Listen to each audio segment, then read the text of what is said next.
Facebook আসলে এমন একটা প্ল্যাটফর্ম, এখানে আপনি যদি একবার মনিটাইজেশন পেয়ে যান তখন কিন্তু একদম জাস্ট টাইমে ভিডিও আপলোড করতে হবে, ছবি বা মানে এখন তো ছবি থেকেও ইনকাম দিচ্ছে, তারপরে স্টোরি থেকে, তারপর হচ্ছে রিলস থেকে, তারপর হচ্ছে টেক্সট থেকে, সব কিছু থেকে ইনকাম দিচ্ছে। তবে ইনকামের পরিধিটা এখন কমায় দিচ্ছে আর কি। এখন আগে তো শুধু রিলস থেকে আর বড় ভিডিও থেকে ইনকাম দিত, আর ইনকাম ছিল অনেক বেশি। আর এখন তো কন্টেন্ট ক্রিয়েটরদের অভাব নাই, যার কারণে হয়তো কী কারণে ফেসবুক এই ইয়েটা করছে, ইনকামটা কমাই দিছে ফেসবুকে, এটা জানি না আসলে। তবে আমি বলবো যারা ফেসবুক পেজ চালান তাদের মানে পেজের পাশাপাশি, যেহেতু ফেসবুক পেজে আর ইউটিউব চ্যানেলে একই ভিডিও দেওয়া যায়, আপনারা অবশ্যই কিন্তু একটা ইউটিউব চ্যানেল পাশাপাশি চালাতে পারেন বা খুলতে পারেন একটা ইউটিউব চ্যানেল। তো একেবারে ঝামেলা মুক্তভাবে ধরেন আপনি সেই ঝামেলা করে যেহেতু পেজে আপলোড দিতেছেন ভিডিও, তো ওই ভিডিওটা কিন্তু একই ভিডিওটা কিন্তু আবার ইয়েতে দেওয়া যাচ্ছে ইউটিউব চ্যানেলে, তো ঝামেলা এখানে কম। যদি এমন হতো যে ফেসবুক পেজে একরকম, তারপরে ইউটিউব চ্যানেলে আরেক রকম, তখন একটু প্যারার ছিল, ঝামেলার ছিল।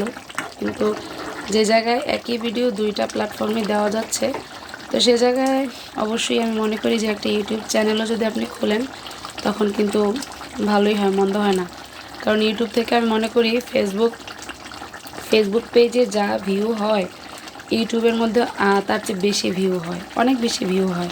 ফেসবুক পেজের মধ্যে ভিউ হয় মানে মোটামুটি যা ভিউ হয় তার চেয়ে আমার মনে হয় যে ইউটিউবে বেশি ভিউ হয়।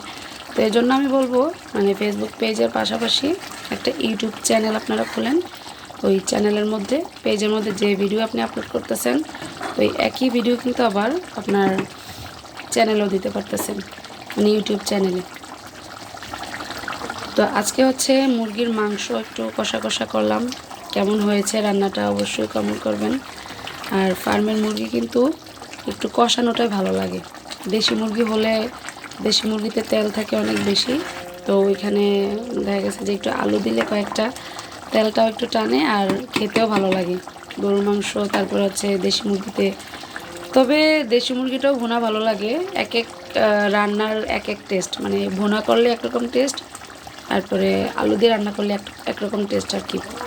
তো এই তো, সবাই ভালো থাকবেন আর আমার জন্য দোয়া করবেন, আমার পেজটা যেন মানে অনেক বড় হয় সেই দোয়া করবেন সবাই।